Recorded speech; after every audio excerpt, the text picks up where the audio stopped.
le pilier 2, ce qui va faire que vous allez pouvoir être quelqu'un qui va vous sentir ouvert à l'apprentissage, au changement, à une nouvelle programmation, à la mise en place d'un nouveau système d'exploitation de vous-même et des choses dans votre vie d'une certaine façon, ça va être l'état intérieur, les états internes. Si vous êtes dans un état intérieur d'insécurité, de peur, de manque de confiance, de doute, etc., vous allez avoir tout le temps des comportements limite automatiques de vous défendre et de vous mettre en mode survie. Donc intérieurement, vous allez être dans des états intérieurs qui ne vont pas favoriser un mode de comportement, un mode de communication, un mode de relation au monde qui vous permettent d'apprendre, qui vous permettent de transformer les choses et qui vous permettent d'obtenir des résultats différents. Donc en PNL et en hypnose, on va partir du principe que toutes les ressources sont à l'intérieur de vous, que d'une certaine façon, les capacités, les ressources, vous avez un potentiel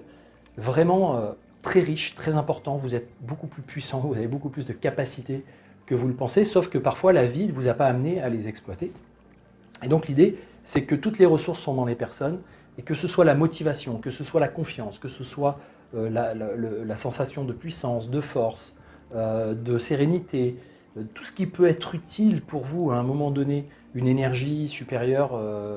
sur un plan de l'énergie, parce qu'un état intérieur, c'est aussi une énergie, une fréquence sur laquelle vous fonctionnez. C'est un état qui est lié aussi à votre alimentation, à votre dynamique, est-ce que vous faites du sport, etc., etc.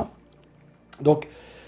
tous ces états internes, vous avez la possibilité d'en être le maître, c'est-à-dire de vous maîtriser, de maîtriser vos états intérieurs. Et même si parfois vous êtes traversé par des émotions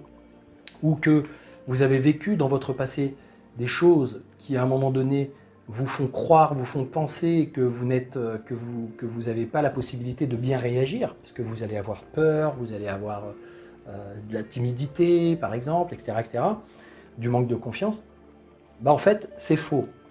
C'est-à-dire que ce n'est pas parce que vous avez vécu dans votre passé un certain nombre de choses que vous n'avez pas en vous la possibilité de débloquer ces ressources, de vous ouvrir à l'intérieur, de sentir qu'il y a des choses qui peuvent se faire. Moi, c'est exactement mon cas. J'ai vécu pendant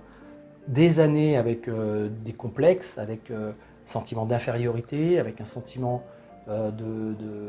la timidité, de la réserve, etc., etc. Pour moi, c'était toujours un combat d'arriver à essayer de dire les choses, d'essayer de m'imposer, de m'affirmer, on pourrait dire. Même j'allais même jusqu'à m'imposer. C'est-à-dire que pendant un temps, j'essayais même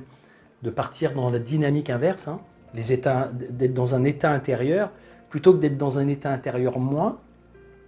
je voulais à tout prix passer dans un état intérieur plus. Donc j'étais dans une espèce de polarité comme ça, où j'étais dans un balancier entre là je me sens pas du tout bien, je me sens dévalorisé, je me sens nul, alors je vais essayer de me faire passer et de me raconter à moi que je suis plus que ça et que je suis mieux, et des fois mieux que les autres, etc. Donc pendant longtemps, j'étais dans ce modèle de compétition, de comparaison,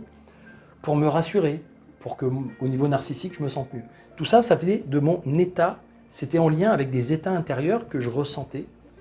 et j'avais l'impression que j'avais pas de contrôle, j'avais pas de maîtrise là-dessus, c'était pas possible. C'est un peu comme si il y avait une télécommande d'ascenseur à laquelle j'avais pas accès pour appuyer sur les boutons, et que c'est les personnes et l'environnement et les situations de ma vie qui appuyaient à chaque fois sur le bouton et qui m'envoyaient soit au 7e sous-sol, en enfer, soit dans les étages jusqu'au 7e ciel, quand il y avait quelqu'un qui voulait bien appuyer correctement sur le bouton et me faire du bien. Et donc du coup, d'une certaine façon, j'étais très très dépendant des autres, du monde extérieur, de leur avis, etc. Parce que je n'avais pas acquis ces outils de maîtrise, de gestion, on pourrait dire, de mes états intérieurs, qui me permettent d'être dans un état d'être, un état d'ouverture, un état, on pourrait dire, d'acceptation du monde extérieur, d'intéressement du monde extérieur, de curiosité, qui fasse que je m'ouvre à la différence, qui fasse que je mette en place le pilier 3, c'est-à-dire les comportements, les attitudes, la relation avec les autres, la communication, qui soit gagnant-gagnant, qui me permettent d'apprendre, qui me permettent d'évoluer, et jusqu'à ce que, d'une certaine façon, je fasse tous les apprentissages qu'il faut, que je transforme ma mécanique intérieure pour arriver aux évolutions que je souhaitais.